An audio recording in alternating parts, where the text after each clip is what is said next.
അൽഹംദുലില്ലാ അസ്സലാത്തു വസ്സലാമു അലാ റസൂലില്ലാ വഅലാ ആലിഹി വസഹ്ബിഹി അജ്മഈൻ. സ്നേഹമുള്ളവരെ, അസ്സലാമു അലൈക്കും വറഹ്മത്തുള്ളാഹി. ഇന്നത്തെ ക്യൂ സ്പോട്ടിലേക്ക് എല്ലാവർക്കും ഹൃദ്യമായ സ്വാഗതം. നാം വിശുദ്ധ ഖുർആനിലെ 94-ാമത്തെ അധ്യായമായ സൂറ അശ്ശർഹ് ആണ് പഠിച്ചു തുടങ്ങിയത്. കഴിഞ്ഞ ക്ലാസ്സിൽ സൂറത്തു ഷർഹിൻ്റെ ആമുഖവും പാരായണവും ഒന്നാമത്തെ സൂക്തത്തിൻ്റെ വിശദീകരണവും മനസ്സിലാക്കി അല്ലേ? ഇന്ന് നമുക്ക് 2 മുതലുള്ള ആയത്തുകൾ ശ്രദ്ധിക്കാം. അഊദു ബില്ലാഹി മിനശ് ശൈത്വാനിർ റജീം വവദഅനാ അൻക വിസ്റക അല്ലദീ അൻഖദ ളഹ്റക. എന്താണ് ഈ ആയത്തുകളുടെ പശ്ചാത്തലം? ഓർക്കുന്നില്ലേ? അല്ലാഹു തആല നബി സല്ലല്ലാഹു അലൈഹി വസല്ലമയെ ആശ്വസിപ്പിക്കുകയാണ്. അവിടുത്തെ മനസ്സിൽ ചില സങ്കടങ്ങളുണ്ടായി. ഒരു സത്യം വിളിച്ചു പറഞ്ഞപ്പോൾ ആളുകളൊക്കെ അകന്നു പോകുന്നു, ആൾക്കാർക്ക് തന്നോട് വെറുപ്പുണ്ടാകുന്നു, അനിഷ്ടം പ്രകടിപ്പിക്കുന്നു. എന്താ ഇങ്ങനെയൊക്കെ? അപ്പോൾ അള്ളാഹു ആശ്വസിപ്പിക്കുകയാണ്, പ്രവാചക, താങ്കളുടെ മനസ്സിനെ നാം വിശാലമാക്കിയിട്ടുണ്ട്, അതുകൊണ്ട് എല്ലാം ഉൾക്കൊള്ളും. ഏത് പ്രതിസന്ധിയെയും മറികടക്കാൻ വേണ്ടിയിട്ട് പരിശീലിക്കൂ എന്ന് പറഞ്ഞു കൊടുക്കുകയാണ്. അതിൻ്റെ തുടർച്ചയായിട്ട് തന്നെയാണ് 2-ാമത്തെ ആയത്ത്. വവദഅനാ അൻക വിസ്റക അല്ലദീ അൻഖദ ളഹ്റക. 2ഉം 3ഉം പരസ്പരം ചേർന്ന് നിൽക്കുന്ന ആയത്തുകളാണ്. വദഅ എന്താ അർത്ഥം? വെച്ചു എന്നാണ്. ഒരു സാധനം ഒരു സ്ഥലത്തേക്ക് വെക്കുക, അല്ലെങ്കിൽ ഇറക്കി വെക്കുക എന്ന് പറയും. പാത്രം അടുപ്പിൽ നിന്ന് എടുത്ത് ഇറക്കി വെക്കുക എന്നൊക്കെ പറയില്ലേ, എന്ന പോലെ. വദഅ യളഉ, വദഅന നാം ഇറക്കി വെക്കുകയും ചെയ്തു. വവദഅന 2 വാവുണ്ട് അല്ലേ, ഒന്ന് ചേർത്ത് പറയാനുള്ളതാണ്. വവദഅന നാം ഇറക്കി വെക്കുകയും ചെയ്തു. അൻക നിന്നിൽ നിന്ന്, വിസ്റക് വിസ്ർ ഭാരം എന്നാണ് അർത്ഥം. അതിൻ്റെ പ്ലൂറൽ ഔസാർ എന്നാണ്. വവദഅന അൻക വിസ്റക് നിന്നിൽ നിന്ന് നിന്റെ ഭാരത്തെ നാം ഇറക്കി വെക്കുകയും ചെയ്തു. എന്നിട്ട് അത് വിശദീകരിക്കുകയാണ് അടുത്ത ആയത്തിൽ. അല്ലദീ അത് ഉണ്ടല്ലോ, ആ ഭാരം, അൻഖദ ഞെരുക്കുന്നതാണ്. ലഹ്റക് ലഹർ ഈ ഷോൾഡറാണ് ഉദ്ദേശം. ലഹ്റക നിന്റെ മുതുകിനെ ഞെരുക്കുന്നതായ ഭാരം. അപ്പോൾ ഞെരുക്കുക എന്ന് പറഞ്ഞാൽ വലിയ ഭാരമുള്ള സാധനം തലയിൽ വെച്ചാൽ ഉണ്ടാകുന്ന അസ്വസ്ഥത, അല്ലെങ്കിൽ തോളത്തേറ്റി നടക്കുമ്പോൾ ഉണ്ടാകുന്ന വല്ലാത്ത പ്രയാസം, അതാണ് ഉദ്ദേശിക്കുന്നത് എന്ന് മനസ്സിലാക്കാം. വവദഅനാ അൻക വിസ്റക അല്ലദീ അൻഖദ ളഹ്റക. അപ്പോൾ എന്തായിരിക്കും നബി സല്ലല്ലാഹു അലൈഹി വസല്ലമയുടെ തോളത്ത് ഇത്ര വലിയ ഭാരം? അപ്പോൾ ഇത് ഉദ്ദേശിക്കുന്നത് നബി സല്ലല്ലാഹു അലൈഹി വസല്ലമ കല്ല് ചുമന്ന് നടന്നതോ മറ്റോ ആണോ? അങ്ങനെയല്ല, മറിച്ച് മനസ്സിലെ ഭാരം തന്നെയാണ് ഉദ്ദേശിക്കുന്നത്. അങ്ങനെ നമ്മൾ പറയില്ലേ, മനസ്സിൽ വല്ലാത്തൊരു ഭാരം പോലെ, സങ്കടങ്ങളും വിഷമങ്ങളും അല്ലെങ്കിൽ എന്തെങ്കിലും പ്രയാസങ്ങളൊക്കെ ഉണ്ടാകുമ്പോൾ ഭാരമാണ് എന്ന് നമ്മൾ പറയാറുണ്ട്. ആ ശൈലിയിലാണ് അല്ലാഹു തആല ഇവിടെ പറയുന്നത്. വവദഅനാ അൻക വിസ്റക അല്ലദീ അൻഖദ ളഹ്റക. അപ്പോൾ എന്തായിരുന്നു നബി സല്ലല്ലാഹു അലൈഹി വസല്ലമയുടെ മനസ്സിൽ ഇത്ര ഭാരം? എന്തായിരിക്കും? ഒന്നാമത്തേത്, മനുഷ്യനിങ്ങനെ ജീവിച്ചുകൊണ്ടിരിക്കുമ്പോൾ സ്വാഭാവികമായിട്ട് നമുക്കൊക്കെ തോന്നൂലേ, ഏതാണ് ഏറ്റവും ശരിയായ കാര്യം? പലതും കേട്ടുകൊണ്ടിരിക്കുകയാണ്. പ്രത്യേകിച്ച് ഇന്നത്തെ കാലത്ത് നമുക്കറിയാലോ, ഇൻഫർമേഷൻസ് ഇങ്ങനെ നമ്മുടെയൊക്കെ മനസ്സിൽ ഡംപ് ചെയ്തുകൊണ്ടിരിക്കുന്ന കാലമാണ് അല്ലേ. ഇങ്ങനെ കൊട്ടയിൽ വേസ്റ്റ് കൊണ്ടിടുന്ന മാതിരി പലതരം വിവരങ്ങളാണ്. ഇതിലേതാണ് ശരിയെന്ന് തിരിച്ചറിയാൻ പോലും പറ്റില്ല. അപ്പോൾ അങ്ങനെയൊക്കെ വരുമ്പോൾ ഞാൻ ശരിക്കും ആരാണ്? ഞാൻ എങ്ങനെ ജീവിക്കേണ്ടത്? എന്നെ സൃഷ്ടിച്ചത് ആരാണ്? എനിക്കൊരു സൃഷ്ടാവ് ഉണ്ടെങ്കിൽ ഞാൻ അവൻ്റെ മുമ്പിൽ എങ്ങനെയാണ് എന്നെ സബ്മിറ്റ് ചെയ്യേണ്ടത്?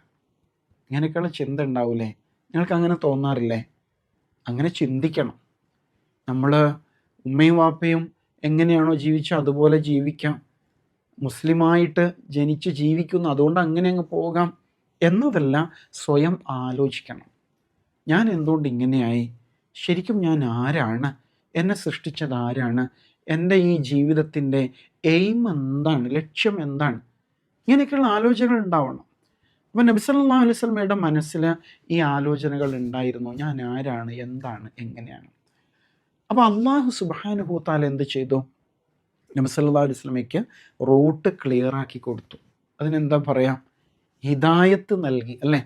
ഇനി വരാൻ പോകുന്ന സൂറയില്ലേ, സൂറത്തുൽ ളുഹയിൽ അള്ളാഹു അത് പറയുന്നുണ്ട്, വവജദക ളാല്ലം ഫഹദ, നിന്നെ വഴി അറിയാത്തവനായിട്ട് കണ്ടു, അപ്പോൾ അള്ളാഹു എന്ത് ചെയ്തു, ഫഹദ, വഴി കാണിച്ചു കൊടുത്തു. ശരിക്കും ഇരുട്ടത്ത് ഇങ്ങനെ ടോർച്ച് ലൈറ്റ് അടിച്ചു കൊടുത്ത് ഒരാളിങ്ങനെ മുന്നോട്ട് കൊണ്ടുപോകുന്ന മാതിരി എന്ന് പറയാം അല്ലേ. അപ്പോൾ ഖുർആൻ അങ്ങനെ പറയുന്നുണ്ട്. നബി സല്ലല്ലാഹു അലൈഹി വസല്ലം വഴി തെറ്റിയിരുന്നോ? ഒരിക്കലും ഇല്ല. എന്തെങ്കിലും അബദ്ധത്തിൽ ചെന്ന് ചാടിയോ? അതും സംഭവിച്ചിട്ടില്ല. പക്ഷെ ഏതാണ് സ്ട്രൈറ്റ് പാത്ത്, ഏതാണ് ശരിയായ മാർഗം എന്നറിയാനുള്ള അന്വേഷണം വല്ലാതെ ഉണ്ടായിരുന്നു. അപ്പോൾ അല്ലാഹു തആല ഹിദായത്ത് കൊടുത്തു. അപ്പോൾ അങ്ങനെയല്ലേ ഒരു ഘട്ടത്തിൽ നാട്ടുകാരൊക്കെ വളരെ മോശമായിട്ട് ജീവിക്കുകയാണ്, എല്ലാ വൃത്തികേടും നടന്നിരുന്നു അവിടെ അല്ലേ. കള്ളുകുടിയും ലഹരിയും അതുപോലെ തമ്മിലടിയും പ്രശ്നങ്ങളും ഇങ്ങനെ പലതും നടക്കുമ്പോൾ നബി സല്ലല്ലാഹു അലൈഹി വസല്ലം എന്താ ചെയ്തത്, അതിലൊന്നും പെടാതെ ഹിറാ ഗുഹയിൽ പോയിട്ട് കഴിച്ചു കൂട്ടിയില്ലേ കുറച്ച് നാളുകൾ അല്ലേ. നമ്മളൊക്കെ ശ്രദ്ധിക്കേണ്ടതാണത്. കാരണം എല്ലാവരും ഇങ്ങനെയൊക്കെയാണ്, പിന്നെ ഞാൻ മാത്രം മാറിയിട്ട് എന്താണ്, ഇപ്പോഴത്തെ ട്രെൻഡ് ഇങ്ങനെയല്ലേ. അങ്ങനെ ആളുകൾ ലഹരി ഉപയോഗിച്ചുകൊണ്ടിരിക്കുന്നു, അങ്ങനെയൊക്കെയുള്ള ഒരുപാട് തെറ്റായ കാര്യങ്ങൾ ചെയ്യുമ്പോൾ എല്ലാവരും ചെയ്യുന്നതല്ലേ, പിന്നെ ഞാൻ മാത്രം നന്നായിട്ട് എന്താണ്, ഇങ്ങനെ നമ്മൾ ചിന്തിച്ചു പോകും. അങ്ങനെയല്ല, യഥാർത്ഥത്തിൽ ഞാൻ മാറണം, ഈ അബദ്ധങ്ങളിൽ ഞാൻ പെട്ടുപോകരുത് എന്ന ബോധ്യം ഉണ്ടാവണം. അങ്ങനെയാണ് അല്ലാഹു തആല നബി സല്ലല്ലാഹു അലൈഹി വസല്ലമക്ക് ഹിദായത്ത് നൽകിയത് അല്ലേ. അങ്ങനെ ഒരു ഭാരം ഇറക്കി വെച്ചു, ഞാൻ എന്തിന് ജീവിക്കുന്നു, എൻ്റെ ജീവിത ലക്ഷ്യം എന്താണ്, അള്ളാഹു പറഞ്ഞു കൊടുത്തതോടെ റസൂലുള്ളാഹിൻ്റെ മനസ്സിലെ പകുതി ഭാരം ഇറങ്ങി. ഇനി രണ്ടാമത്തെ പ്രശ്നം എന്താണ്, ഈ ജനങ്ങളെ എങ്ങനെ നന്നാക്കും, ഇവർ വളരെ മോശമായിട്ട് ജീവിച്ചുകൊണ്ടിരിക്കുകയല്ലേ. ഇന്ന് നമ്മൾ കാണുന്നില്ലേ ലിബറൽ ചിന്താഗതികളും ഇങ്ങനെയൊക്കെ തുടങ്ങിയിട്ട് പലതരത്തിലുള്ള തെറ്റുകളിൽ ആളുകൾ ചെന്നപ്പെടുന്നുണ്ട്. അപ്പോൾ എങ്ങനെ മനുഷ്യരെ നന്നാക്കും. ഇന്നത്തെ കാലത്ത് അങ്ങനെ ഉപദേശിക്കാനൊന്നും പറ്റില്ലല്ലേ. ഓ, ഒരു തന്ത വൈബ് വന്നിരിക്കുന്നു എന്നൊക്കെ പറയുന്ന കാലമാണ് അല്ലേ. പക്ഷേ നമ്മുടെ കൂടെ ഇരിക്കുന്ന ഫ്രണ്ട്സിനോട് നമ്മൾ നല്ലത് പറഞ്ഞു കൊടുക്കണ്ടേ. നമുക്കറിയാമെങ്കിൽ നീ ആ ചെയ്തത് ശരിയല്ല കേട്ടോ, അങ്ങനെ പറയുന്നത് ശരിയല്ല, ഇങ്ങനെയൊക്കെ സത്യം നമ്മൾ പറയേണ്ടി വരും.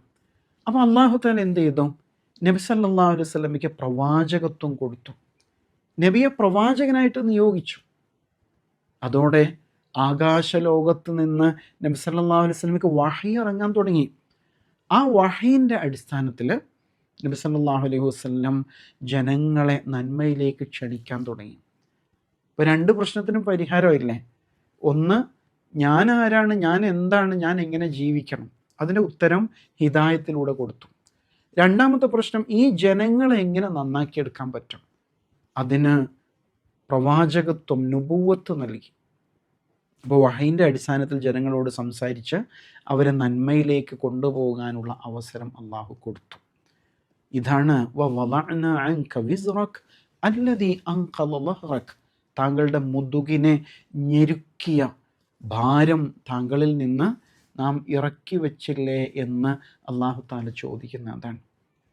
ശരിക്കും നമ്മൾ ഈ ആയത്ത് ഓതുമ്പോൾ നമുക്ക് എന്താ ഫീൽ ചെയ്യുന്നത്, ഇങ്ങനെയൊരവസ്ഥ ഉണ്ടോ ശരിക്കും, അതോ ഇപ്പോഴും ഇങ്ങനെ അലഞ്ഞു നടക്കണോ നമ്മൾ, ലക്ഷ്യം കണ്ടെത്തിയോ? ഉത്തരം പറയേണ്ടതാണ്. ഞാൻ കണ്ടെത്തിയിരിക്കുന്നു, എൻ്റെ ലൈഫ് സ്റ്റൈൽ ഇനി ഇസ്ലാം ആയിരിക്കും. എൻ്റെ ലക്ഷ്യം അള്ളാഹുവാണ്, അവനാണ് എന്നെ സൃഷ്ടിച്ചത്. അതുകൊണ്ട് അവൻ്റെ ഓരോ കൽപ്പനയും എൻ്റെ ലൈഫിൽ ഞാൻ പ്രാക്ടീസ് ചെയ്യും. തീരുമാനിക്കണ്ടേ? തീരുമാനിക്കണം. എൻ്റെ ലക്ഷ്യം സ്വർഗമാണ്, അത് നേടാൻ വേണ്ടി ഞാൻ പരമാവധി നന്മകൾ ചെയ്തുകൊണ്ടിരിക്കും. ഇതാണ് ശരിക്കും നമ്മൾ ഈ ആയത്തിൽ നിന്ന് കണ്ടെടുക്കേണ്ടത്. അതേപോലെ തന്നെ സമൂഹം തെറ്റിലൂടെ സഞ്ചരിച്ചുകൊണ്ടിരിക്കുന്നു, വളരെ മോശമായിട്ട് ജീവിക്കുന്നു. അപ്പോൾ ആ സമയത്ത് നമ്മൾ സങ്കടപ്പെട്ടിട്ട് കാര്യമുണ്ടോ? ഓ, എല്ലാവരും ഇങ്ങനെ ആയിപ്പോയല്ലോ, മോശമായിപ്പോയി, എന്തൊക്കെ ക്രൈമാണ് ഇവിടെ നടന്നുകൊണ്ടിരിക്കുന്നത്, കുറ്റകൃത്യങ്ങളാണ് ഉണ്ടായിക്കൊണ്ടിരിക്കുന്നത് എന്നൊക്കെ ഇങ്ങനെ സങ്കടം പറഞ്ഞിട്ട് കാര്യമുണ്ടോ? ഇല്ല. പരിഹാരം എന്താണ്? നമ്മുടെ കയ്യിലുണ്ട് ഈ ഖുർആൻ. ഈ ഖുർആൻ ഉപയോഗിച്ചിട്ട് നമ്മുടെ ഫ്രണ്ട്സിന് നല്ലത് പറഞ്ഞു കൊടുക്കാം, അല്ലേ? എങ്ങനെയാണ് സംസാരിക്കേണ്ടത്, എങ്ങനെയാണ് ഒരാളോട് പെരുമാറേണ്ടത്, എന്താണ് കാണാൻ പാടുള്ളത്, കാണാൻ പാടില്ലാത്തത്, കേൾക്കാൻ പാടുള്ളത്, കേൾക്കാൻ പാടില്ലാത്തത്, ഇങ്ങനെ തുടങ്ങിയിട്ട് ഓരോ കാര്യങ്ങളെയും ഷെയ്പ്പ് ചെയ്തെടുക്കണം. പക്ഷെ അതിനെന്താ വേണ്ടത്? ഒന്നാമത് നമ്മൾ മോഡലായി മാറണം, അല്ലേ? അപ്പോഴേ അത് സാധിക്കുള്ളൂ. അല്ലാഹു തആല നബി സല്ലല്ലാഹു അലൈഹി വസല്ലമയ്ക്ക് ഹിദായത്ത് നൽകി, നുബുവത്ത് നൽകി എന്ന് പറയുന്നത് ഇങ്ങനെ നല്ല ഒരു മോഡലായിട്ട് ജീവിക്കാനുള്ള അവസരം നൽകിയിരിക്കുന്നു എന്ന ഉദ്ദേശത്തിലാണ്. ഒറ്റയ്ക്ക് നബി സല്ലല്ലാഹു അലൈഹി വസല്ലം എഴുന്നേറ്റ് നിന്നപ്പോൾ ആയിരങ്ങൾ അവിടുത്തെ കൂടെ ചേർന്നില്ലേ? ഹജ്ജത്തുൽ വദാ, വിടവാങ്ങൽ ഹജ്ജിൽ 1,00,000-ൽ പരം ആളുകൾ ഉണ്ടായിരുന്നു എന്നല്ലേ? ഒറ്റയ്ക്ക് ഒരാളാണ് എഴുന്നേറ്റ് നിന്നത്. ഇതേപോലെ സത്യത്തിന് വേണ്ടി, നന്മയ്ക്ക് വേണ്ടി, സേവന പ്രവർത്തനങ്ങൾക്ക് വേണ്ടി, നീതിക്ക് വേണ്ടി നമ്മൾ എഴുന്നേറ്റ് നിന്നാൽ സ്വാഭാവികമായും ആളുകൾ നമ്മുടെ കൂടെ വന്നു ചേരും. അതിനുള്ള ആയുധങ്ങളാണ് ഈ പറയുന്നത്. മനോവിശാലത നൽകി, അതേപോലെ തന്നെ ഭാരങ്ങൾ ഇറക്കി വെച്ചു എന്ന് പറയുമ്പോൾ ഇതൊക്കെ അതിനുള്ള ടൂൾസാണ്. ഇത് ഉപയോഗപ്പെടുത്തിയാൽ അന്ന് നബി സല്ലല്ലാഹു അലൈഹി വസല്ലം ഉണ്ടാക്കിയ ഒരു ചേഞ്ച് എന്താണോ അത് നമുക്ക് നമ്മുടെ സമൂഹത്തിലും ഉണ്ടാക്കിയെടുക്കാൻ കഴിയും എന്ന വലിയ ഒരു മോട്ടിവേഷനാണ് ശരിക്കും അല്ലാഹു തആല നബി സല്ലല്ലാഹു അലൈഹി വസല്ലമയ്ക്ക് നൽകുന്നത്. അപ്പോൾ അതിനാൽ ഇന്ന് ഈ ലോകത്ത് ജീവിക്കുന്ന നമ്മൾ ഈ ആയത്തുകൾ ഏറ്റെടുക്കണം. എന്നിട്ട് സമൂഹ മധ്യത്തിൽ ഈ സത്യം വിളിച്ചു പറയുമ്പോൾ ആളുകൾക്കിത് ബോധ്യമാകും, ഉറപ്പാണ്. അല്ലാഹു സുബ്ഹാനഹു വ തആല അങ്ങനെ സത്യത്തിൻ്റെ പ്രചാരകരായി മാറുവാൻ നമ്മെ അനുഗ്രഹിക്കുമാറാവട്ടെ. വ ആഖിറു ദഅ്വാന അനിൽ ഹംദുലില്ലാഹി റബ്ബിൽ ആലമീൻ. അസ്സലാമു അലൈക്കും വറഹ്മത്തുള്ളാഹി.